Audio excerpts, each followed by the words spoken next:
Baiklah sahabat, mari kita simak baik-baik kisahnya.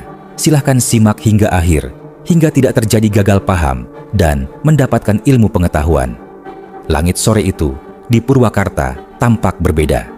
Awan menggantung tebal, seolah menyimpan rahasia besar yang siap terkuak.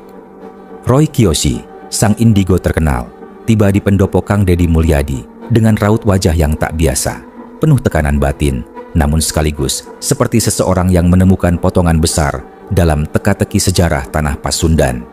Di ruang kayu beratap sirap, berhiaskan ukiran harimau dan kujang, Roy duduk berhadapan langsung dengan Kang Deddy.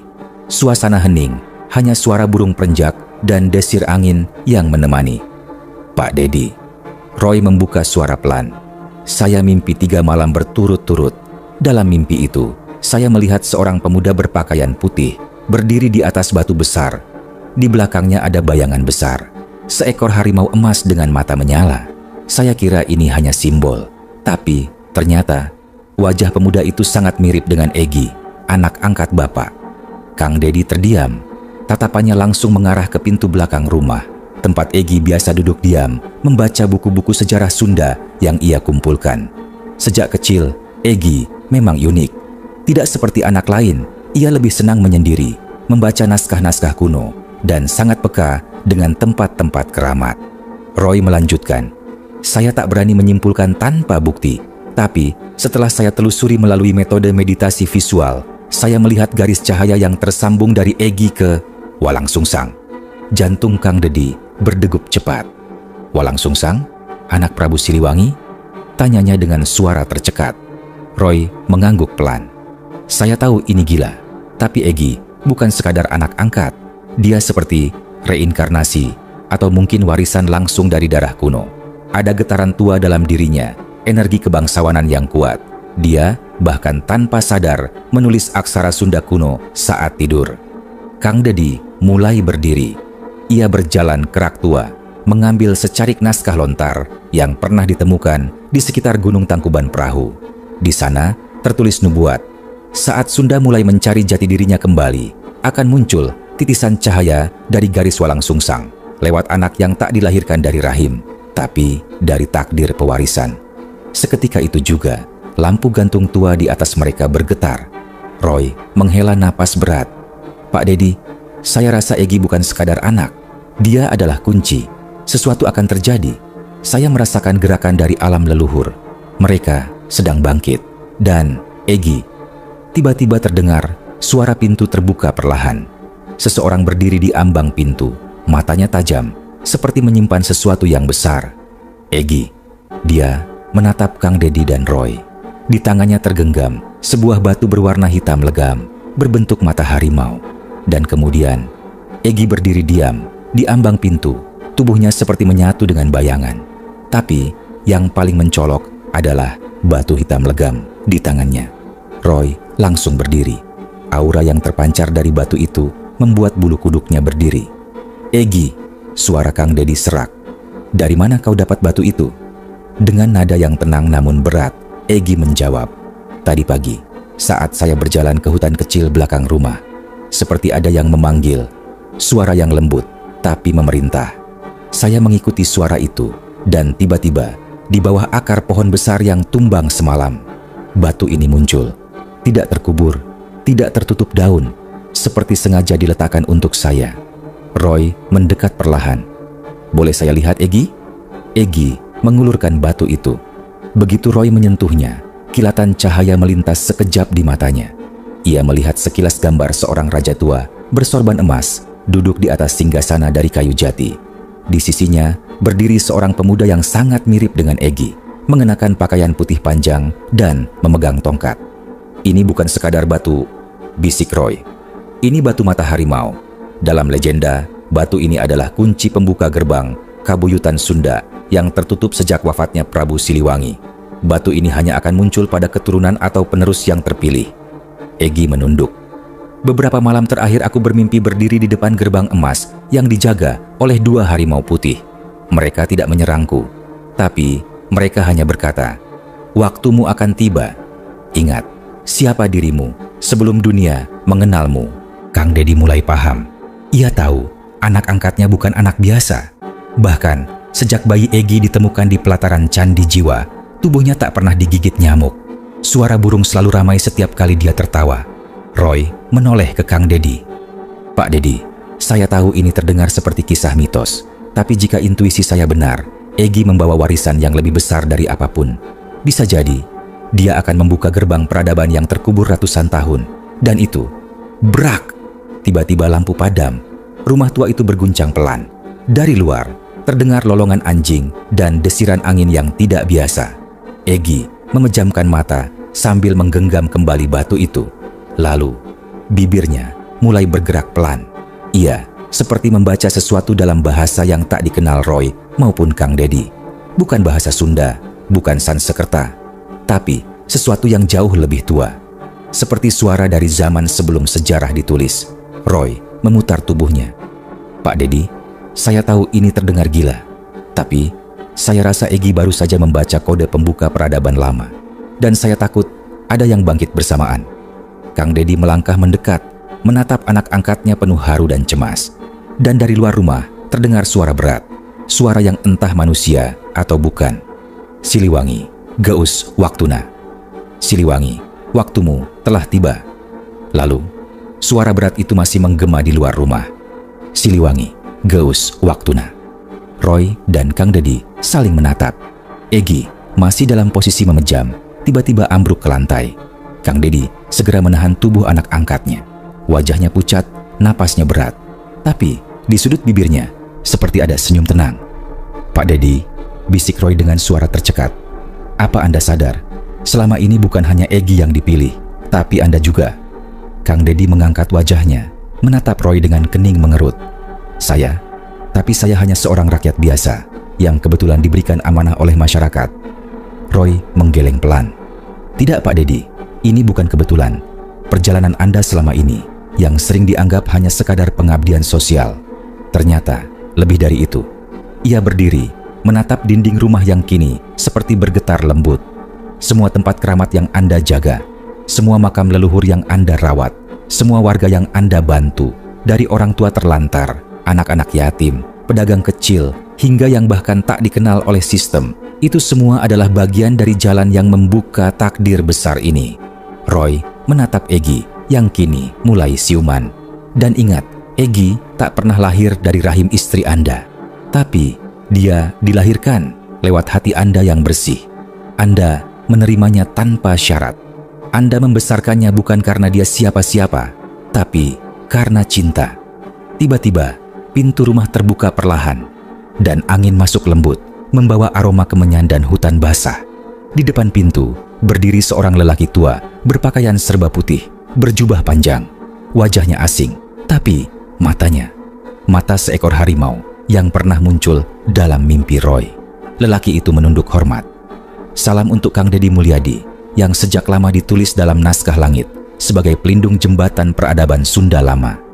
Kang Dedi terdiam, tak percaya dengan apa yang terjadi. Tapi hatinya tenang.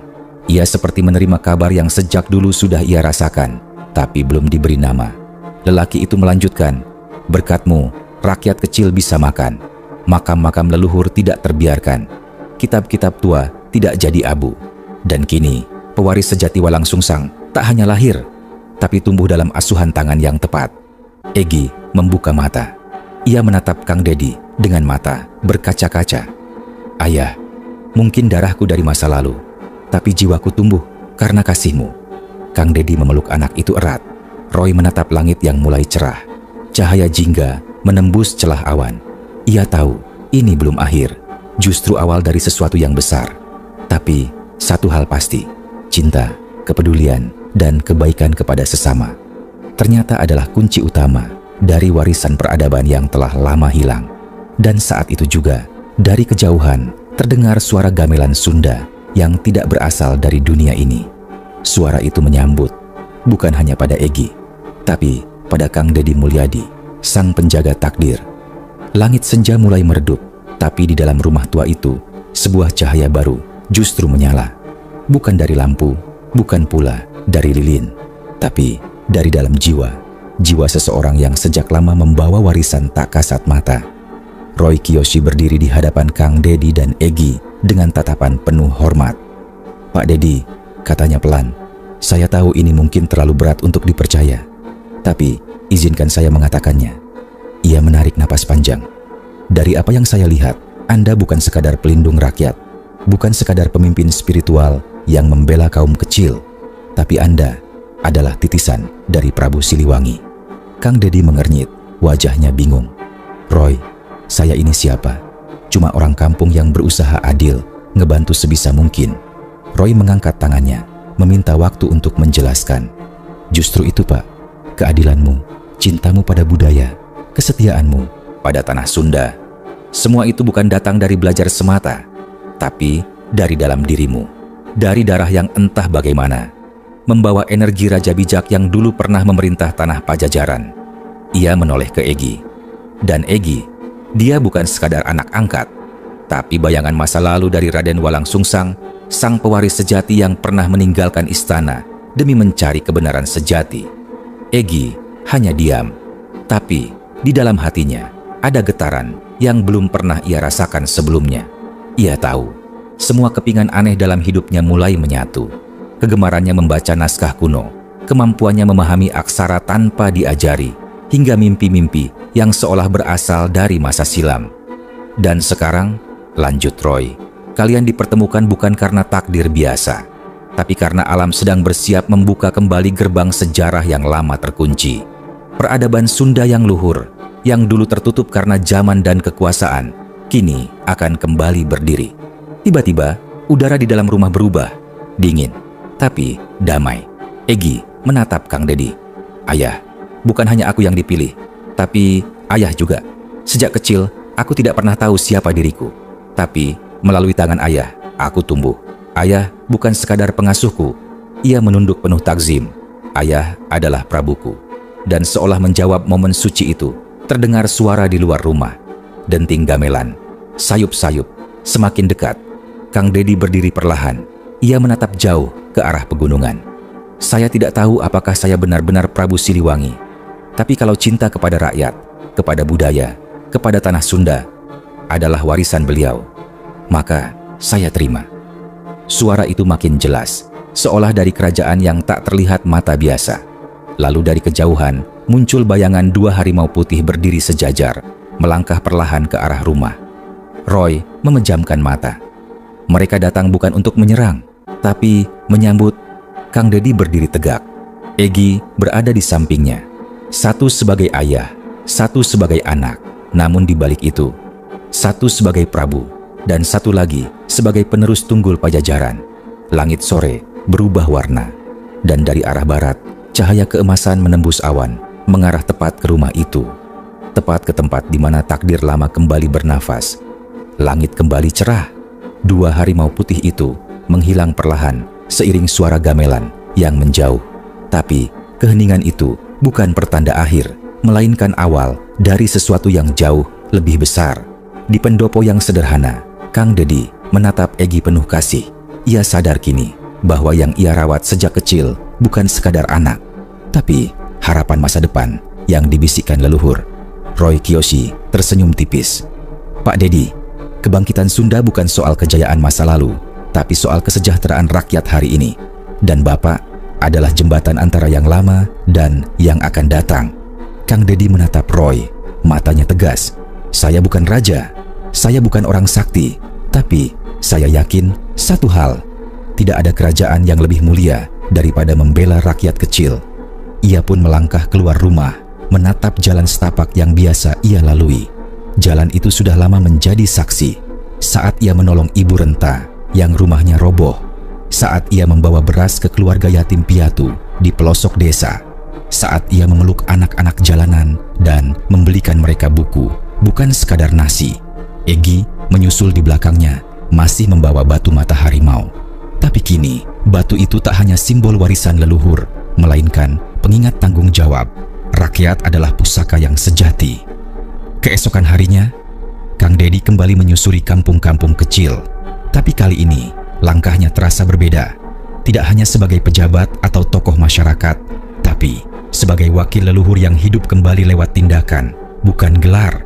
Ia turun ke sawah bersama petani. Ia duduk di balai-balai bambu mendengarkan keluh kesah tukang becak. Ia membela pedagang kecil yang digusur tanpa keadilan. Ia membantu membangun kembali masjid kecil yang roboh karena hujan. Di setiap tempat, wajah-wajah rakyat menyambutnya dengan senyum dan air mata. Bukan karena mereka tahu cerita Roy Kiyoshi atau legenda Siliwangi, tapi karena kebaikan itu nyata dan mereka merasakannya langsung dari tangan Kang Dedi. Egi, kini remaja bijak yang sering diam, mulai ikut turun membantu. Ia mengajarkan anak-anak Sunda membaca aksara leluhur. Ia mendongeng tentang Prabu Siliwangi, bukan untuk mengagungkan masa lalu, tapi untuk menginspirasi generasi masa depan agar cinta tanahnya, budayanya, dan sesamanya. Roy menyaksikan semua itu dari kejauhan. Prabu Siliwangi tidak pernah benar-benar mati, gumamnya pelan. Ia hidup dalam sosok yang membela rakyat, memuliakan leluhur, dan menolak kekuasaan yang memiskinkan, seperti Kang Dedi Mulyadi. Ia menulis di buku catatannya, "Jika dulu raja duduk di singgasana emas, kini raja sejati berdiri di tengah rakyat, membagi nasi, memeluk duka, dan menyiram ladang harapan." Dan di salah satu pojok Purwakarta, ukiran kayu tua di gerbang desa mulai berubah. Di bawahnya tertulis kalimat yang menggetarkan, "Siliwangi itu mulang pikeun nyiar kamulyan, tapi pikeun ngabela rakyatna." Siliwangi tidak kembali untuk mencari kejayaan, tapi untuk membela rakyatnya. Sore itu, setelah menyaksikan langsung pengabdian Kang Dedi di pelosok kampung, Roy Kiyoshi tidak lagi diam. Hatinya bergolak. Bukan karena misteri yang belum terpecahkan, tetapi karena satu kenyataan besar yang tak bisa ia abaikan. Orang sebaik Kang Dedi Mulyadi terlalu berharga untuk dibiarkan berjalan sendiri. Di tengah lapangan kecil tempat warga biasa berkumpul, Roy berdiri. Ia tak memakai jas kebesaran atau duduk di kursi VIP. Ia berdiri sejajar dengan warga, berdiri di atas batu besar dan memandang wajah-wajah penuh harapan di hadapannya. Angin sore berhembus pelan saat Roy mulai bicara. "Saudara-saudaraku semua, hari ini saya bicara bukan sebagai Roy Kiyoshi, bukan pula sebagai orang pintar atau publik figur, tapi sebagai manusia yang telah menyaksikan langsung betapa mulianya hati seorang pemimpin bernama Kang Dedi Mulyadi." Warga mulai tenang, mendengarkan penuh perhatian. Saya sudah keliling ke banyak tempat, tapi baru kali ini saya bertemu seseorang yang hidupnya dipersembahkan sepenuhnya untuk rakyat. Tak peduli miskin, tua, cacat, atau yatim, semua beliau peluk, semua beliau bantu. Tapi, tahukah kalian, orang baik seperti ini sering jadi sasaran fitnah, dilemahkan, bahkan ditumbangkan. Kenapa? Karena kebaikan selalu mengusik kekuasaan yang jahat. Beberapa ibu-ibu mulai mengangguk pelan. Ada yang meneteskan air mata. Saya datang dari dunia yang melihat lebih dari mata biasa.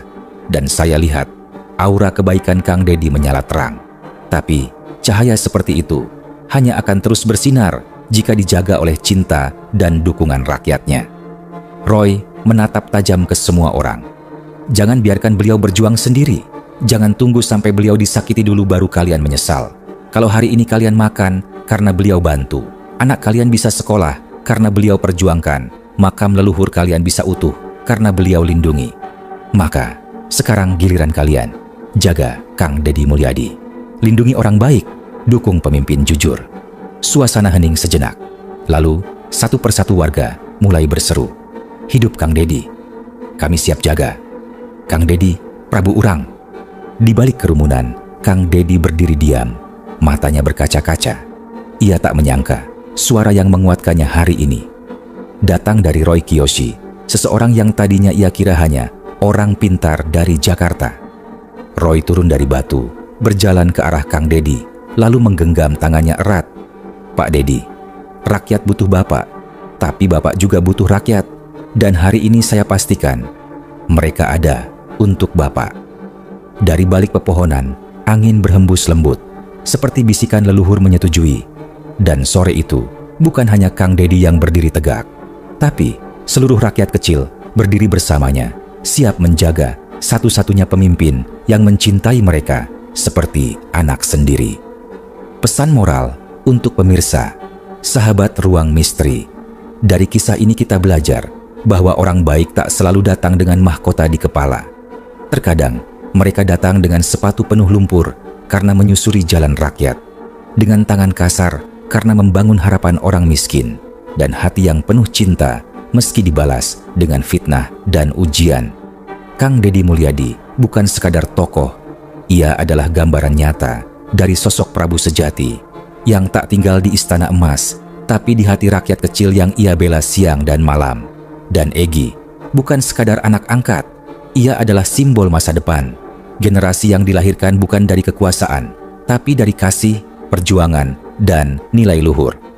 Jika hari ini Anda masih menemukan orang baik seperti Kang Deddy di sekitar Anda, bantu, jaga, dan dukung mereka.